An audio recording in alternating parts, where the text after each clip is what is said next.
Since the birth of Dolly the sheep in 1996, scientists have managed to clone about 20 species, including cats, goats, and sheep. Now they've taken a step towards something a lot more controversial: cloning a human. What the scientists have done is created a human embryonic clone.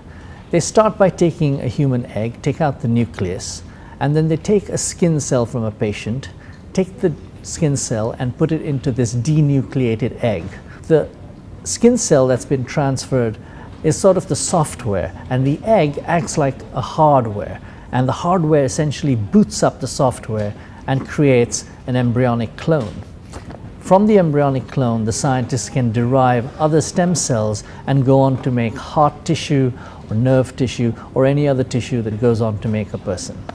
The goal of this research has nothing to do really with cloning. Cloning is just a tool.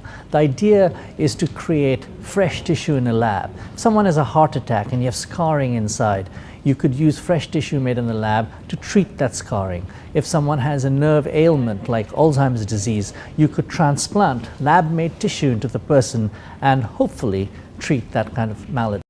One of the biggest challenges in creating a human clone is that very few scientists are going to be willing to try this kind of experiment. The reason is it's incredibly controversial. It's banned in many, if not most countries, and it would provoke a huge outcry. However, there's always an outlier or two among the science fraternity who in some country, in some underground lab, may be willing to try and clone a human. Scientists have been able to clone various species, but they've made no headway really in cloning a monkey. And primates, like humans, seem to have egg cells that are a lot more fragile. So maybe that's one of the reasons why it's so difficult.